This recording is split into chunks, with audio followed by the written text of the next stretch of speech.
Hey, everybody, I want to welcome you to the Red State Coach. My name is TJ Lundstrom, and I got a special guest with me today. He was a incredible swimmer, three-time state champ in the 100 breaststroke, and went on to do some great things in college, was an engineering major, and then went into business, went to Amazon, and after he did an internship with Johnson and Johnson. And so he's now working for Amazon. He is a father of two and a third on the way.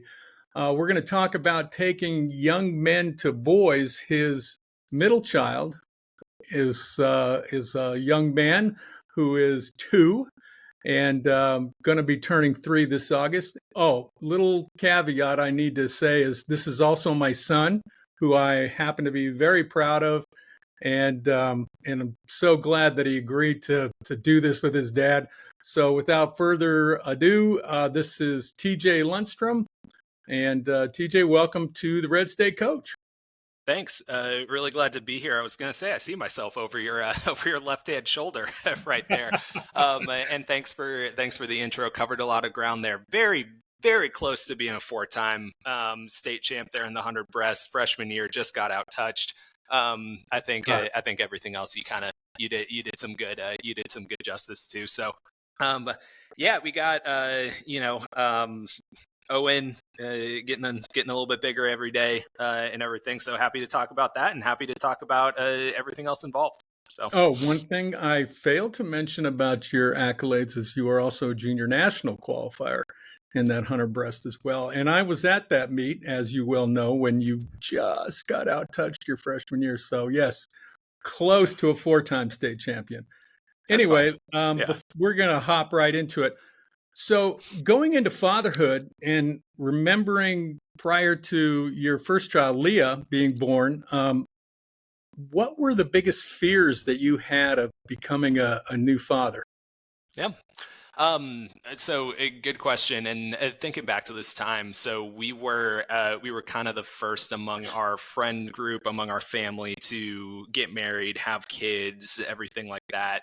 A lot of the advice that we got was, or a lot, at least a lot of the advice that I remember getting was, when you feel the time is right, the time is going to be right. If you wait until you feel like you're financially ready, emotionally ready, and you wait and wait and wait until you're 100% ready, who knows if you're actually going to end up having kids. And so we had our kids, and obviously no regrets there.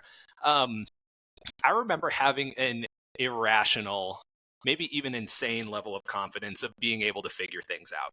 And I got a huge reality check on that within the first few hours of Leah being born.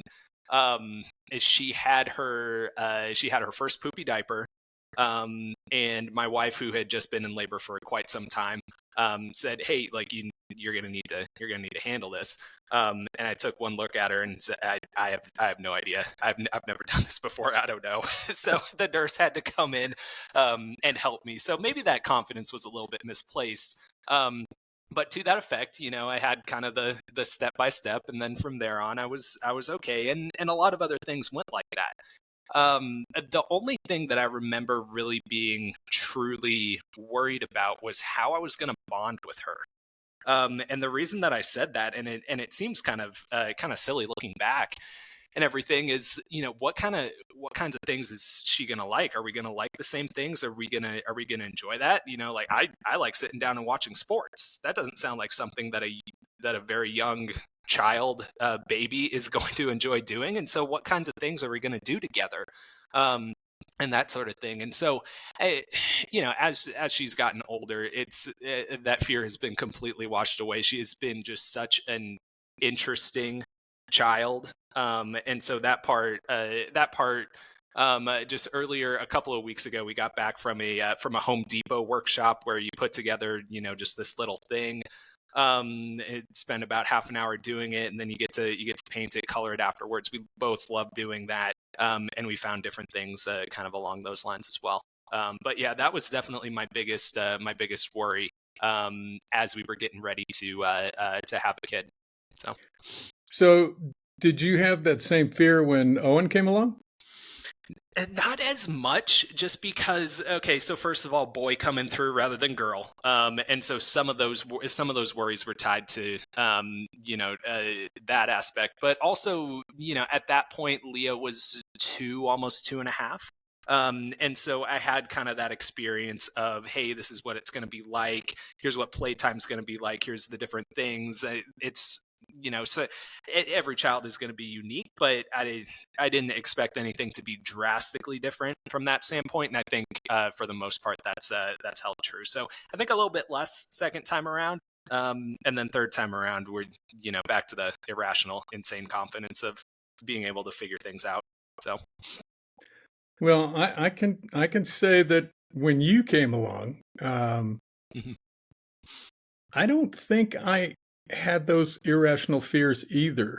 Okay. Um, I just wondered, was I ready? And, could I do this? And and Mhm. and will I be good at it? Sure. But I had a great example with my dad, and the memories that I had with him. Um, be, as you know, he passed away back in '81. You never got a chance to meet him, but um, just what I would do. Yeah, I had that fear when you were a baby. You're like, how do I not break this thing? Yeah. Um, but then I knew that once we got past that, we would be fine. We would be okay. We would start doing stuff, which leads me to that next question. As a young father, what are some of the things that you feel you become comfortable with in your parenting style? Mhm. Yeah, another good one. And just to tangent on your last point, I definitely remember a night or two where I would just kind of sit there and I would wake my wife up and say, "Do we need to check that she's still breathing? What's like? Do we need to check her at this point? What did we do here?" And so maybe there were a few more worries than I had just given credit to. But to your point, I was confident in the example set before me as well, and I think over time both of us, we've gotten more comfortable with a few things. I think being on the same page has been a big one, and that's been a big focus area for both of us, to the point now where both kids will very consistently try and ask mom for one thing. If they don't like the answer, they'll come to dad.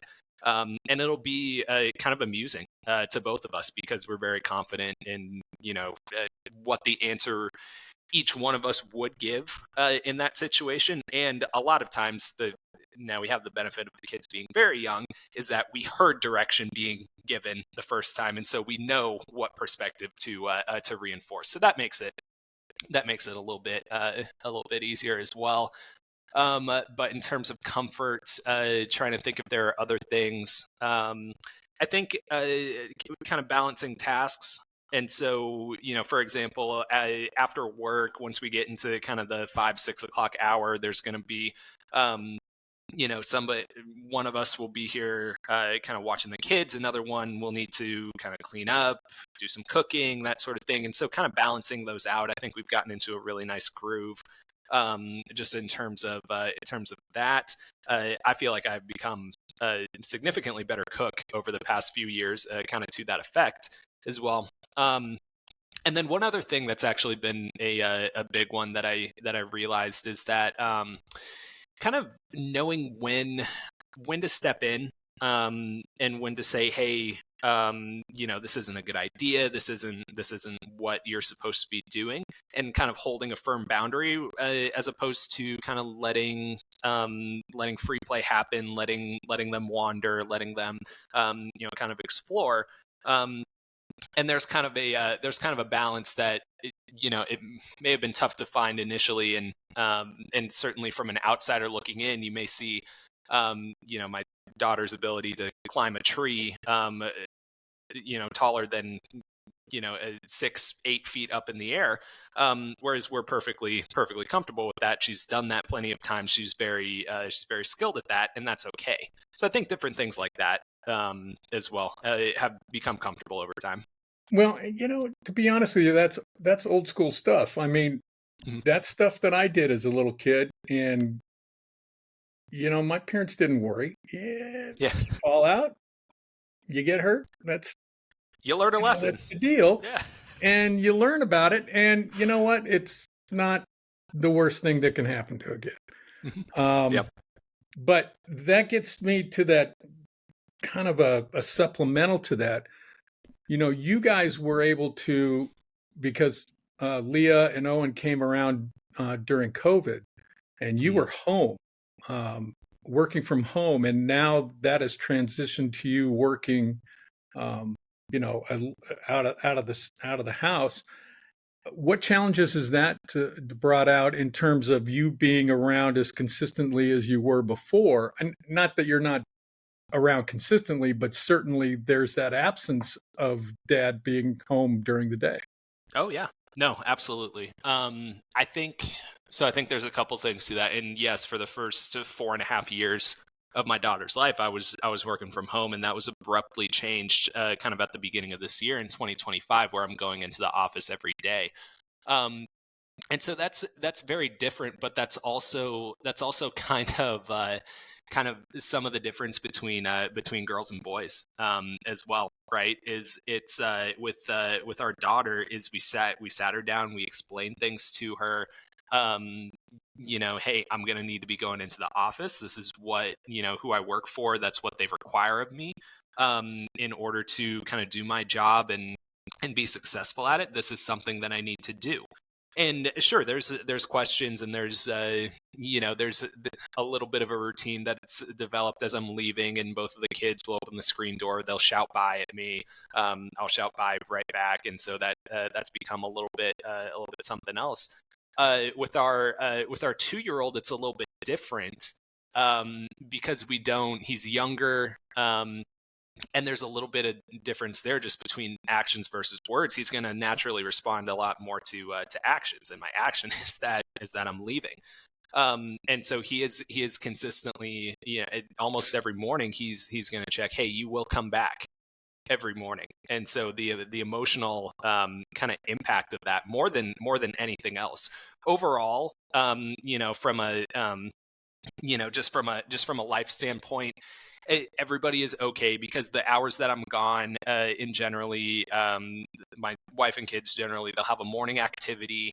They'll come back. Owen will nap, and then it's kind of the early afternoon, and then it's not that much more time until I'm back home. And so there's not a lot of interaction that I've missed, and that's something that can definitely be explained. But it's just the impact of that. It's just the emotional impact of that above anything else, that's really changed, um, and that we've had to manage through a little bit. So. So that gets into the differences here. So Mhm. you have a daughter, you have a son, you have another daughter on the way. What are the conscious ways that you are different with your daughter as opposed to your son in terms of how you're raising him, how you communicate?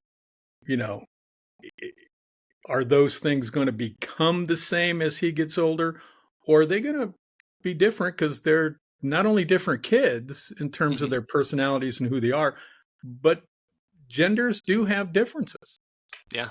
Oh yeah. And if we knew all of those specifics to that, we'd be we that would be something else. But a little bit of it as a learning experience as we go. And I think I started to touch on kind of the actions versus words.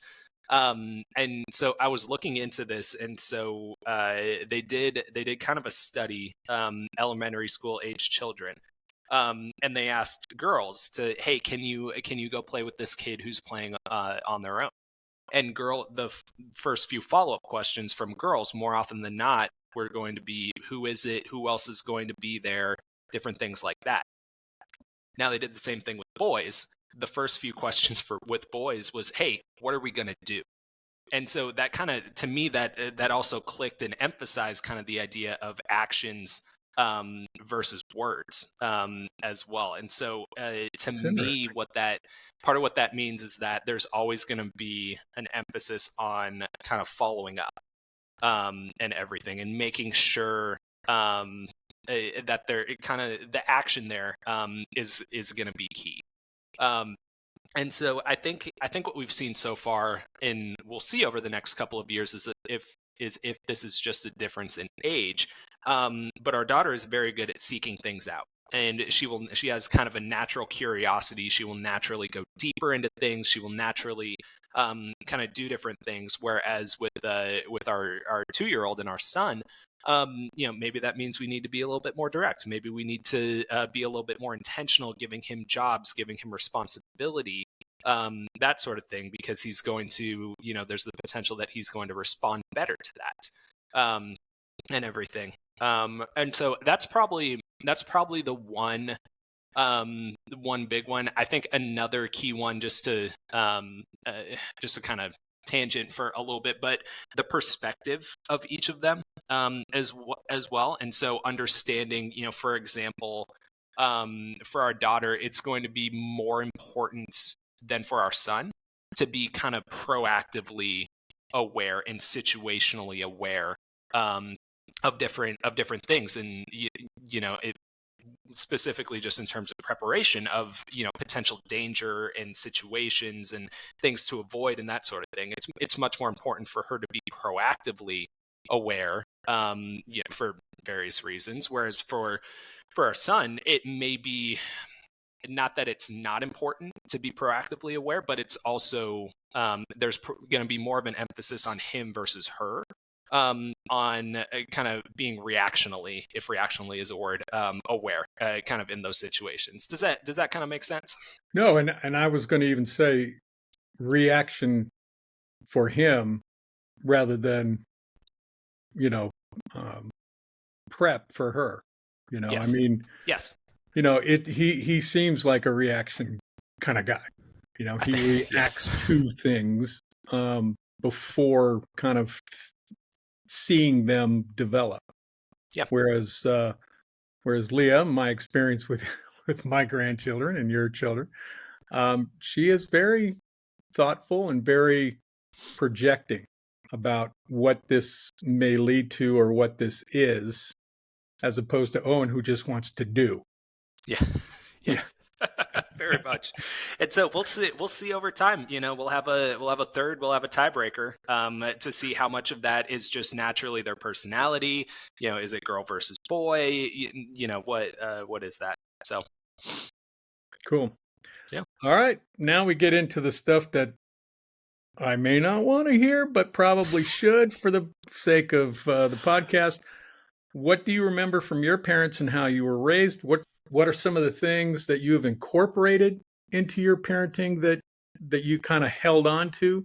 And I'll preface this in a second. And what are some of the things you left out?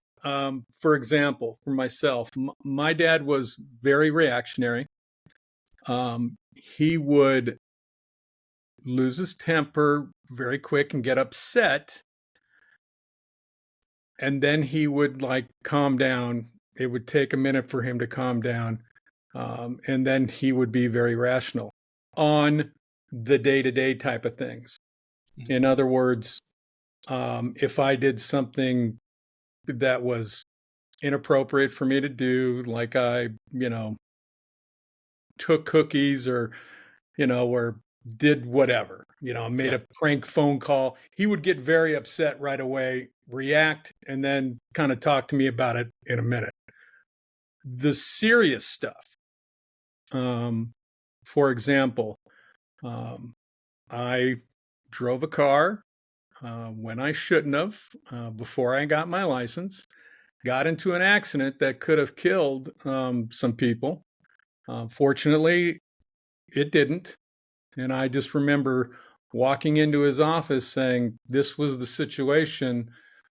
And he was very calm and matter of fact, and then asked me some probing questions and got some answers. And then, logically kind of walked me through what the potential was for this. And also let me know how I was going to be held accountable. So, but those were the things I think when I, was raising you. I don't think I lost my cool too often. That was one of the things that I didn't do. And I certainly didn't, we had corporal punishment back in the day. So I got swatted a lot. I got spanked. He had a paddle and I got that paddling quite a bit. I don't think I ever did that. I mean, I threatened it a couple times. There was a few things that if you did, I think I let you know that this is going to be a problem. But that wasn't the way you and I interacted. So those are the kind of things I'm talking about here. Yeah. No, and I would agree with that. And I would agree with kind of what you laid out. And I think there was a kind of a feeling, and some of this will play out kind of as the kids get older, of course, and everything. But as kind of responsibility and respect is earned, that further kind of increases, and I really enjoyed. I don't even know if enjoyed is the right word there. Um, but I guess I really appreciated that kind of growing up. Now, a lot of that happened when I was older, and so not all of that is necessarily going to translate, Well, kind of to. you weren't that much older because when we went to live, taught you how to do your wash and taught you how to do things, and everything that you did, if you proved yourself correct. I remember one of the things was, okay, I'm going to go out. You're not to answer the door to any strangers. You're to do, this is how you're supposed to conduct yourself when you're here by yourself and what you do. And I remember kind of testing that, and you did what you were supposed to do. You took care of those kind of things. So it was very easy for me to say, okay, if I can trust you in one thing, in a little thing, I can give you more. And that happened, I think, as a result of the fact that you and I were, on our own at that point in time. But, you were 8, 9, 10, 11, kind of time. So, Right. and then that extended itself to when we moved to Tucson, and I had to leave before you went to school. So I trusted you to make sure that you got on the bus and you got to, middle school and did what you were supposed to do. And you never disappointed me on that, except one time in high school. But Yeah, that's we'll true. talk about That's true. There were a couple close calls in middle school where I was at a pretty decent run in order to catch the bus, but I made it. So, So yeah, but again, back to what are some of the things that you've incorporated and what are some of the things you've left out? Yeah. So I think we'll be doing that. I think we'll continue to layer on additional responsibility as that's kind of earned and as that's kind of shown, and everything. I think the first one that came to mind for me, and I think it's more comparative to kind of our generation and what that looks like. I think most of our most of the people that we see around our own age, I think there's a little bit more commonality to see both parents working, and to have, in large part, somebody else, over the course of the day raising the kids. And we've made a conscious decision that we were not going to do that, and it doesn't look like that's something that will adjust, kind of moving forward, at least at this point. But we're very intentional about that. We're very kind of happy with that decision. And all Um, my respect to you for that, because that you and I both know and both agree that that's a critical element. yeah, You want to be raising your kids, not somebody else. exactly, and that's something I remember very clearly from growing up as well. But I'll also recognize how that's through society, maybe how that's changed, or at least the expectation of that has changed over time. Um, in terms of something that we're doing different, the first one that came to mind for me is that um, we are intentionally not giving the answer of. We explain the why behind everything, behind every decision that we make. And so, if we get the question of, "Hey, why are we doing this?" and we will reason it out. We will never give them an answer of just like, "Hey, that's going to be the way it is. That's kind of that's what we're doing." Um, we will explain, "Hey, you need to, this is the food that you need to have because you need some protein. Protein is good for building up your muscles, and you haven't had any today." explanations along that, it can be very tempting to say, hey, because I said that you need to have protein. So that's what's available right now.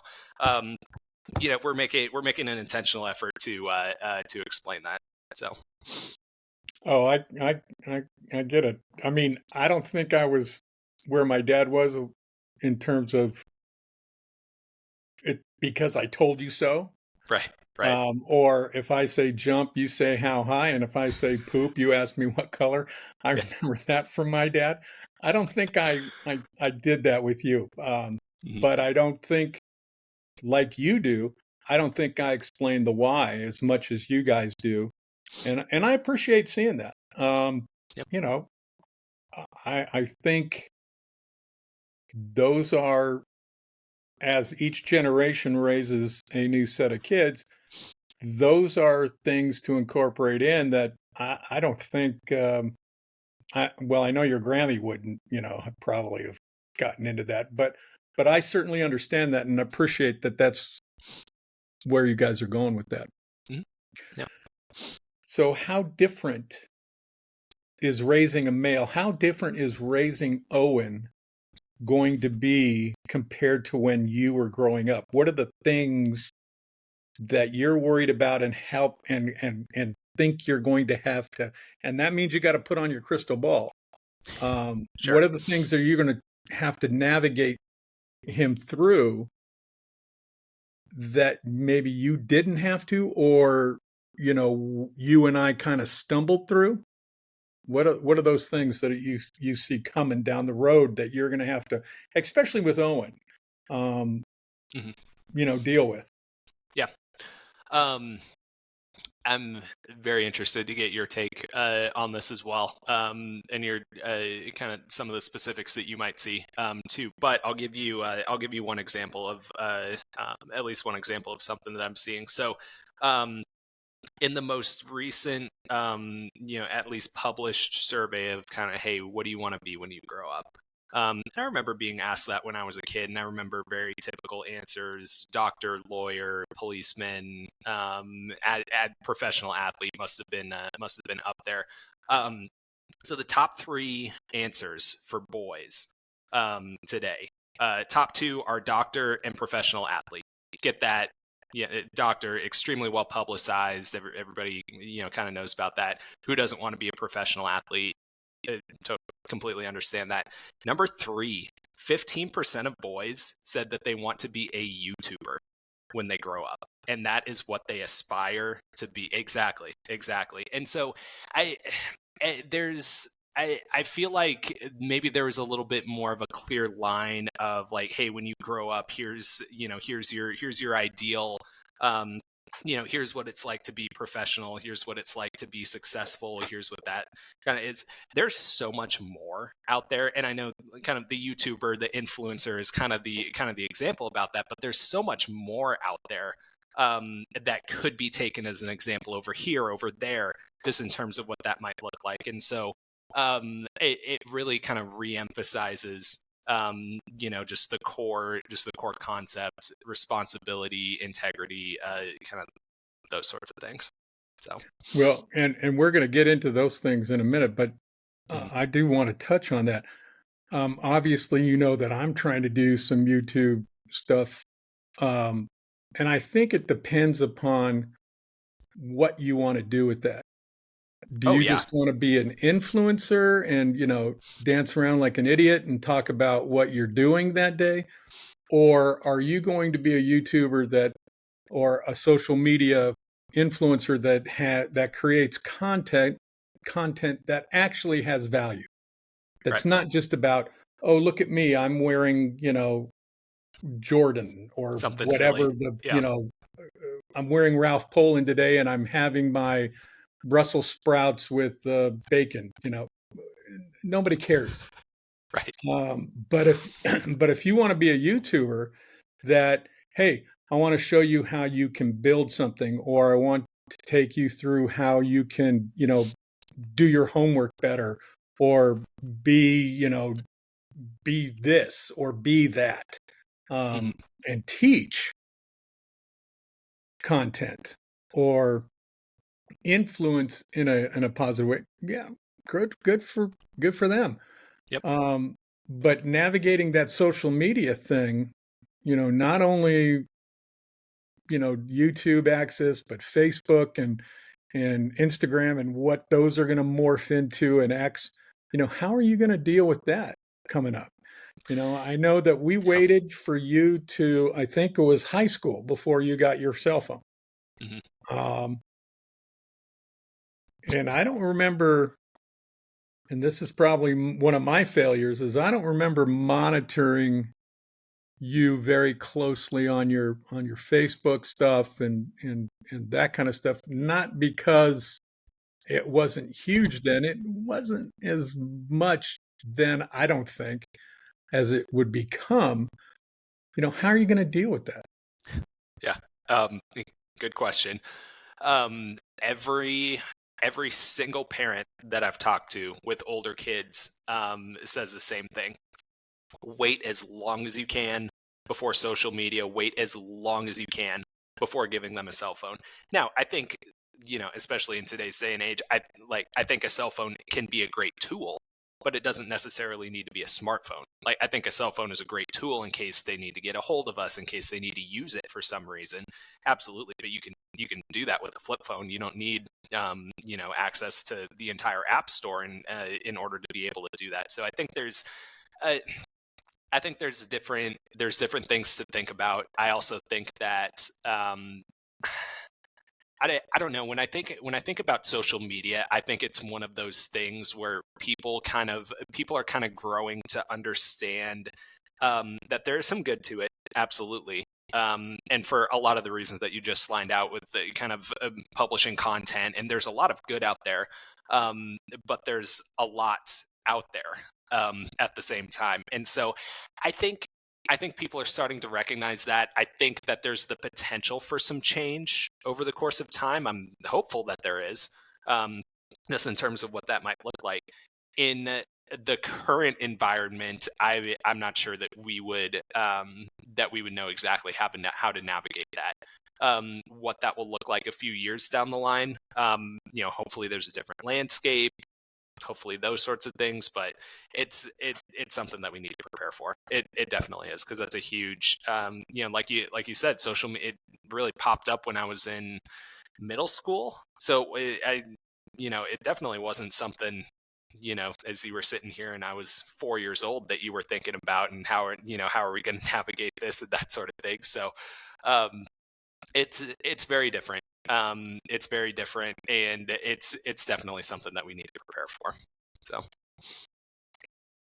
Oh man, yeah. I don't envy you. yeah, I really don't. That's such a challenge, and I've seen so much of the negative side of that as a teacher and an administrator in high school, and just the turmoil and the bullying and just the negative stuff that happens from Instagram and X and Facebook and stuff. And so yeah, that's going to be the challenge for you. And I'm yep, glad that I get to be on the sidelines for that and just watch what you and your wife do on that. yep. Um, so if when you project 20 years down the road, what do you hope for Owen as he becomes a man? What kind of traits are you trying to instill in him or going to try to instill in him in terms of being the kind of man that he is? I know that, speaking as a father, your father, um, I couldn't be more proud of the guy that you are. You're an upstanding person. You're a man of integrity. You're a man of principle. You're a man of faith. You're a man of good moral character. Those are the things that I am so proud of. I mean, yeah, you're a great father, and you're an intentional father. And I feel like you've become the man that I hoped you would be, and that is, you can't even imagine what a comfort that is. Um, Especially with, like I said, all I've seen and kids that have come through my office as an administrator, and the things that I've seen. So what do you hope for Owen? What do you want him to be? And how are you going to do your best to make that happen? Yeah. Well, thank you, first of all. But second of all, I think you kind of nailed it. And the one that I keep coming back to is probably integrity. And I think that if he has integrity, everything else should be able to follow suit. And so to that effect, I'm thinking about how I can give him responsibility, number one, and number two, how can I model that? Because to me, integrity is more. If I had to put it simply, it's about kind of doing the right thing when nobody is watching. But I also hope that he is watching, and I hope that he can kind of start to understand kind of those things, and have an understanding of what is right and wrong, and what he should be doing. And I guess that kind of touches on the point of principle. But yeah, I keep coming back to integrity here. I keep coming back to, how I can give him responsibility, how I can reward him, kind of internally when he's able to do good, to that effect, and how I can do the best that I can to model that at the same time. So Well, and rewarding him when he does that just reinforces that. mhm. And there's no question that they see that, and I believe children see what you do more so than what you say. But when what you say is is congruent to what you do, that's the most effective. Yep. And I think you're trying to do that. So, Yep. all right. So now that you're a father and you're kind of getting experienced at this stuff, Mhm. do you think about your legacy of what your children, your wife, your friends believe that you stand for? And how are you going to be intentional about that legacy? Because your legacy is being written whether you're intentional about it or not. And so my thing in one of the things that I did a video on not too long ago was if your legacy is being written, it's being written by people without your input. Mhm. Now, if you're going to be intentional about it, what are the things that you want people to say about you? And then how are you going about making sure that that happens? Mhm. Does that make sense to you? It makes sense. It makes sense. And I'm gonna take a minute to answer this one, because this is kind of how I'm thinking about that, and everything. So within the company that I've worked for the past kind of 10 years or so, I was able to take part of kind of a leadership development program. One of the sessions that we had was about goal setting. And the whole focus on the session is that when you set goals where you are in control of the inputs, and where the goal is based on those inputs. So, for example, one of the other members of the session, he went up there and he said, "Hey, I want to basically, I want to own an additional property. I want to list it on Airbnb, and I want to have, essentially one customer. Customer is probably not the right word.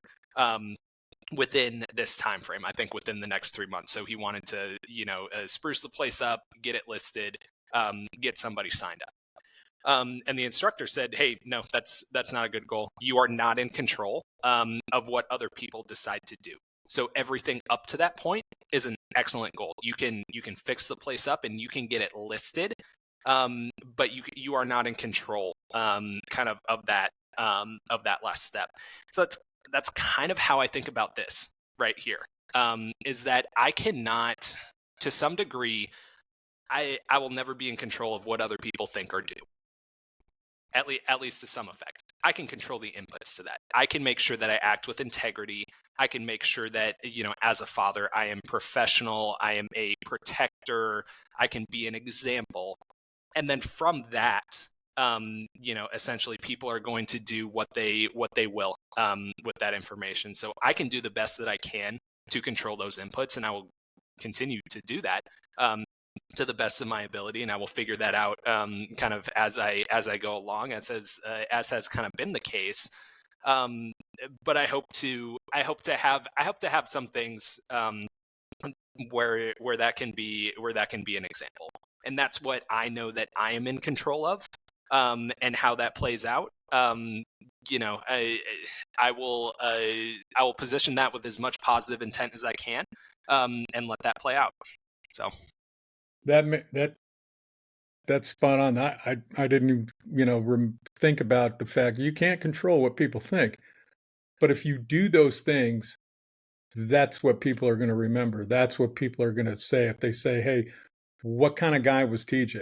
Well, he acted with integrity. He was a leader. He did these things. And I always think of goals as you need to have systems in place because the systems are going to determine whether the goals are realized. Um, so that guy may have, for example, using his point of view, he wants to spruce up the place and develop the property. Okay, how is that going to happen? What system does he have in place to make sure that that occurs? And so, yeah, good for you, man. That's the best answer I've heard. Um, I appreciate that. And I just want to say, I appreciate your time today because I know that this is, for most people that are going to see this, or for people I hope that will see this, they'll say, well, he was talking to his son. That was easy. It really wasn't that easy to have you on because, there's that dynamic that we have, as father and son, and that made this kind of, I knew that it would work out well, but it was still kind of funky. yeah, no, You know, I agree with that. No, there's always going to be complications in everything, but yeah, it's a little bit different. but I definitely appreciate you being here today. I definitely appreciate not only you taking the time, but your wife being supportive of this, and I know that you're in the blender because you're home and things are pretty wild. And as soon as we get off of here, it's going to get crazy for you. So again, thanks for being here. I appreciate it. Remember, folks, if you like what you hear, subscribe, and you can go to redstatecoach.com where we have some blogs there to give you some more information about how we feel about men and what men need to do to be the type of men we need in society today, the type of leaders, the type of mentors, the type of fathers that are important. And we have some great swag. So go to the store. We have some really cool stuff there. TJ, I think, has a few things that I I've do. created. So remember, redstatecoach.com, and the podcast is Red State Coach. So thanks again for being here, TJ. I appreciate you, man. I will be Absolutely. seeing you in a couple weeks, right? Yep. Absolutely. Right. All right. Thank you, everybody. Appreciate it.